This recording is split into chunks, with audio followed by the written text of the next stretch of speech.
Shalom, senang menjumpai seluruh jemaat Abalov Barat, baik di Greenfield dan juga di Belesa. Hari ini 22 Maret, hari Minggu, kita bisa bersama-sama beribadah di rumah kita masing-masing. Bahkan mungkin Anda bersama dengan beberapa pemuridan atau juga bersama dengan komsel. Saya percaya kita semua bersuka cita bergembira. Karena kenapa? Karena kita bisa kembali berjumpa bersama-sama. Gereja tidak dibatasi oleh karena jarak, lokasi, waktu, dan tempat. Gereja sesungguhnya adalah diri kita, dan kita hari ini bisa membangun bersama-sama di rumah kita, di komunitas kita masing-masing. Dan sekaligus saya juga menyampaikan 29 Maret kita juga meniadakan ibadah raya dan kita mengalihkan ke rumah kita masing-masing di komunitas dan pemuridan kita juga. Dan sebab itu hari ini kita bersyukur sesuai dengan arahan dari Presiden, pemerintah, bahkan juga dari kondisi yang ada, dan kami concern dengan kesehatan seluruh jemaat, maka kami mengambil keputusan sebagai penatua dan pemimpin jemaat untuk kita bisa bersama-sama menjaga, mencegah, dan bahkan kita bisa melakukan yang terbaik yang merupakan bagian kita sebagai gereja Tuhan. Nah, hari ini saya ingin menyampaikan arahan firman Tuhan yang kita bisa renungkan di dalam kehidupan kita. Saya percaya kita sudah mengalami sejak awal tahun, ya, ada berkat yang diberikan lewat banjir, bahkan juga lewat ada tantangan keuangan, ya, bahkan juga hari ini kita menghadapi situasi virus corona yang bahkan bukan hanya di satu bangsa, bahkan hampir kepada seluruh dunia. Ini adalah sesuai dengan firman Tuhan yang kita sering kali juga sudah baca dalam Ibrani pasal yang ke-12 ayat yang ke-26 sampai pada ayat yang ke-28. Saya ingin membacakan kepada kita semua.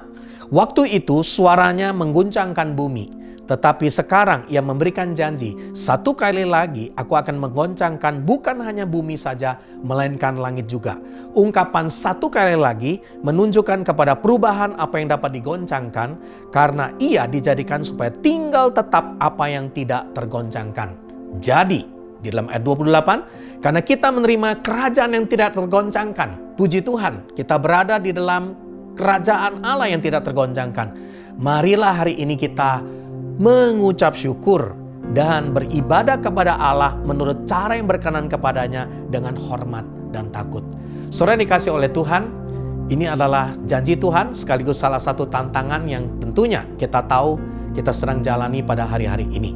Di akhir zaman dikatakan ada penyakit sampar, ada gempa bumi, ada berbagai tantangan. Tapi ingat, di dalamnya Tuhan berkata belum akan tiba kesudahannya sebelum berita Injil Kerajaan diberitakan kepada seluruh dunia. Sebab itu, justru lewat momen-momen seperti ini adalah kesempatan kita membawa kabar sukacita, membawa kekuatan kepada banyak orang. Dan sekaligus kita percaya ada banyak orang yang akan mencari Tuhan dalam perjalanan mereka pada hari-hari ini. Dua kata yang sering kali muncul, yaitu kata takut dan khawatir. Di dalam Alkitab bahkan dituliskan kata khawatir 6 kali. Ada di mana? Matius 6 ayat 25 sampai yang ke-34. Yesus mengajarkan, jangan kita khawatir, bahkan jangan kita takut. Menurut sebuah survei yang saya pernah baca, menarik sekali, ya, ada banyak orang yang takut dan khawatir, ternyata 40% yang dari yang ditakutkan dan dikhawatirkan tidak pernah terjadi. Dan 30% dari yang ditakutkan dan dikhawatirkan sebenarnya sudah terjadi di masa lalu dan tidak bisa kita rubah lagi sama sekali. 12% dari yang kita khawatirkan adalah berkaitan tentang kesehatan kita. Wow, ini sekarang yang sedang kita hadapi. Padahal sebenarnya ketakutan dan kekhawatiran justru memperburuk kondisi kesehatan kita. 10% dari hal-hal yang kita khawatirkan sebenarnya adalah hal-hal yang sepele dan kecil. Dan 8% yang kita khawatirkan memang adalah penting dan perlu. Namun setengah dari 8% tadi adalah hal-hal yang di luar kendali kita. Ya, setengahnya lagi adalah yang memang dapat kita perbaiki. Kesimpulannya, penelitian ini berkata 96% dari yang kita takutkan dan khawatirkan tidak relevan dan bahkan itu tidak perlu lagi kita khawatirkan sama sekali. Hari ini justru segala sesuatu yang kita berfokus kepada diri kita sendiri membuat kita lupa untuk kita berfokus kepada Tuhan dan juga kepada orang lain. Dan hari ini Saya ingin membagikan kebenaran firman Tuhan berkaitan dengan ketakutan dan kekhawatiran. Di dalam 2 Timotius pasal yang pertama, pada ayat yang ke-7, dalam Alkitab yang mudah dibaca. Ya, saya sengaja menyajikan dalam versi yang agak berbeda, tapi ini bagus sekali apa yang dituliskan dari ayat ini. Dikatakan demikian, Roh Kudus yang telah diberikan Allah kepada kita tidak membuat kita takut. Karena Dialah sumber kuasa, sumber kasih, dan sumber penguasaan diri. Nah, hari ini dari ayat yang kita baca, kita bisa menemukan bahwa Tuhan tidak pernah memberikan kepada kita roh ketakutan. Dalam satu terjemahan, yaitu terjemahan baru, bicara tentang hidup dipenuhi dengan kekhawatiran dan ketakutan. Tapi justru hari ini Tuhan berkata, Roh Kudus memberikan kepada kita yaitu kekuatan. Roh Kudus atau Tuhan adalah sumber kekuatan kita. Kita bisa dapatkan Dialah yang menjadi sumber kekuatan kita dalam 1 Yohanes 4 ayat yang ke-4b. Apa yang dikatakan? Sebab roh yang ada di dalam kamu lebih besar daripada roh yang ada di dalam dunia ini. Lebih besar daripada roh ketakutan, lebih besar daripada roh kekhawatiran. Sadarlah bahwa hari ini kita memiliki kuasa Roh Kudus, pribadi Allah sendiri yang hidup di dalam diri kita, lebih besar daripada apa yang kita takutkan dan apa yang kita khawatirkan. Tuhan mengizinkan segala sesuatu terjadi supaya kita sungguh bisa mengalami manifestasi kuasa Allah yang dahsyat itu. Hari ini saya bersyukur. Kalimat yang bagus sekali dari kata kekuatan yaitu power through God's ability. Yaitu kuasa melalui kemampuannya dari Tuhan. Kita nggak mampu, tapi Tuhan yang memampukan kita. Sebab itu hari ini kepada seluruh jemaat, saya percaya kita menerima roh yang memberikan kekuatan kepada kita melebihi yang ada di dunia ini. Sebab itu apa yang kita perlu lakukan? Ambil waktu untuk sungguh-sungguh merenungkan kuasa Roh Kudus yang begitu dahsyat di tengah-tengah kita. Lebih daripada semua berita-berita, broadcast, ketakutan, kekhawatiran yang ada, pikirkan, perkatakan, nyatakan kuasa Roh Kudus melebihi dari segala sesuatu. Dan yang kedua, Dia adalah sumber kasih. Luar biasa. Sebagai Allah yang sangat mengasihi kita, kita tidak perlu takut dan khawatir karena tidak ada yang bisa memisahkan kita. Apapun ada di dalam rencana Allah yang besar dalam hidup kita. Bicara tentang kasih, dikatakan dalam 1 Yohanes 4 ayat 18, di dalam kasih tidak ada ketakutan, apalagi kekhawatiran. Kasih yang sempurna melenyapkan ketakutan, sebab ketakutan mengandung hukuman, dan barang siapa yang takut, ia tidak sempurna di dalam kasih. Saudara, saya bersyukur setiap kita hari ini, kita menerima Tuhan yang sangat mengasihi kita. Dan sebab itu mari hari ini kita belajar, mempraktekkan juga kasih yang sudah Tuhan berikan kepada kita. Sepanjang 2 minggu ini kita akan lebih banyak berinteraksi di rumah, melakukan social distancing, yaitu ajak sehat. Ya, disebutannya begitu. Atur jarak supaya hidup sehat. Jadi kita belajar, kita bertemu dengan anggota keluarga kita, sebagai suami istri, orang tua dan anak, kita belajar mempraktekkan hal-hal yang mungkin kita sulit lakukan. Kenapa? Karena kita begitu sibuk. Tapi 2 minggu ini, bahkan mungkin juga beberapa waktu ke depan, kita bisa mempraktekkan saling mengasihi di dalam keluarga kita. Justru, jangan karena hal-hal yang kecil kita mengalami konflik. Jangan karena hal-hal yang sepertinya yang tidak perlu. Kita bahkan menjadi bergesekan, bahkan kita mengalami pertengkaran satu dengan yang lain. Tapi justru, kita bersyukur lewat semua peristiwa, kita belajar saling mengasihi. Bagaimana cara mempraktekannya? Belajar peduli, belajar lebih memperhatikan.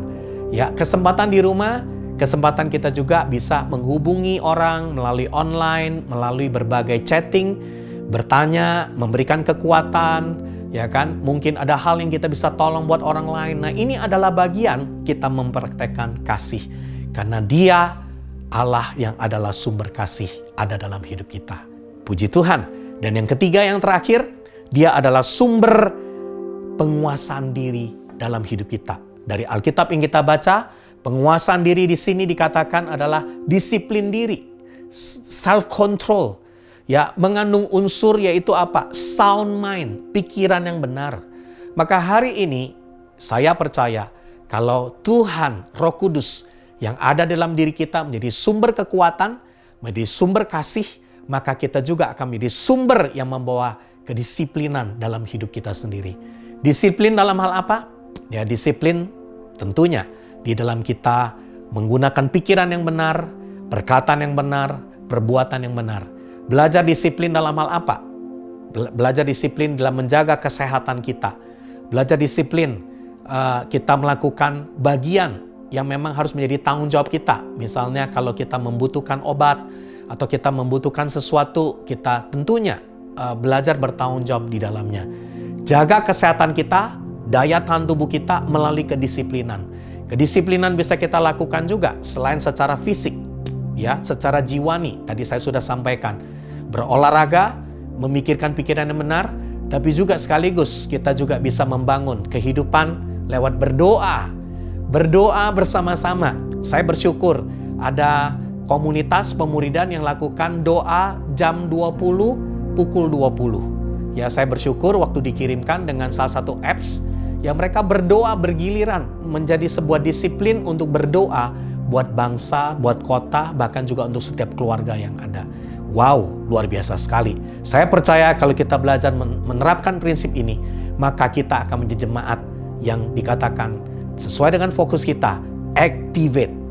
Daniel 11 ayat 32b berkata, umat yang mengenal Allah sebagai sumber kekuatan, mengenal Allah sebagai sumber kasih, mengenal Allah sebagai sumber disiplin di dalam kehidupannya, maka mereka akan menjadi umat yang kuat dan bertindak.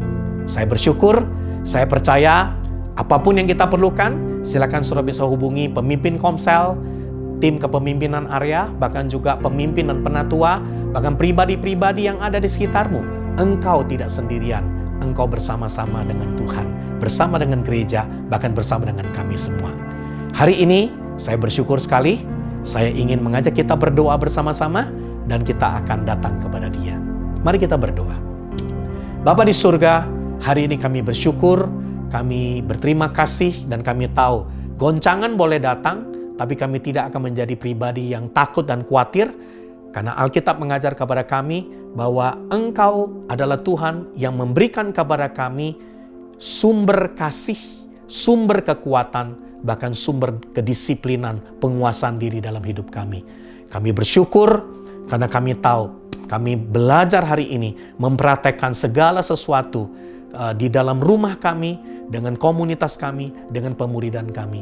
Dan kami mau belajar hari ini juga untuk bersungguh-sungguh. Kami mengandalkan Engkau, kami datang kepadamu Tuhan. Dan kami serahkan hidup kami ke dalam tangan-Mu, biar kiranya ibadah kami pada hari ini menjadi sebuah refleksi, menjadi sebuah bagian di mana kami akan bisa melihat Tuhan membawa kami dalam kerajaan yang tidak tergoncangkan. Sebab itu kami mau beribadah kepada Engkau dengan mengucap syukur, dengan hormat dan takut. Terima kasih Yesus.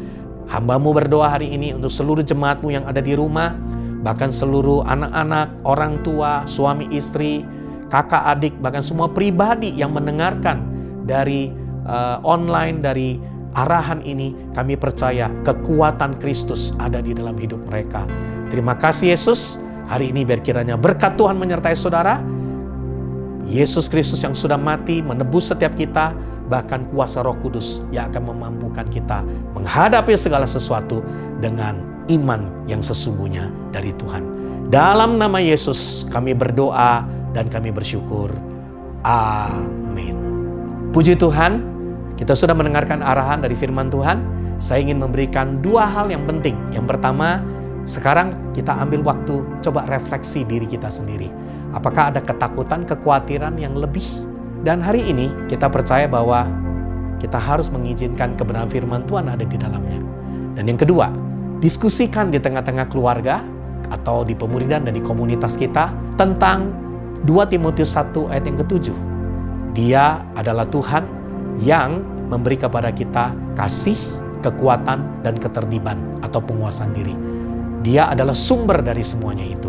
Hari ini, coba diskusikan apa yang menjadi sumber kekuatan yang saudara bisa dapatkan. apa yang menjadi sumber kasih yang saudara bisa praktekkan, dan apa yang juga yang menjadi disiplin yang saudara bisa lakukan. Ada satu ayat yang saya ingin bagikan di akhir dari diskusi kita, dari 1 Tesalonika 5 ayat yang ke-23. Semoga Allah damai sejahtera menguduskan kamu seluruhnya, dan semoga roh, jiwa, dan tubuhmu terpelihara sempurna dengan tidak bercacat pada kedatangan Yesus Kristus Tuhan kita. Amin.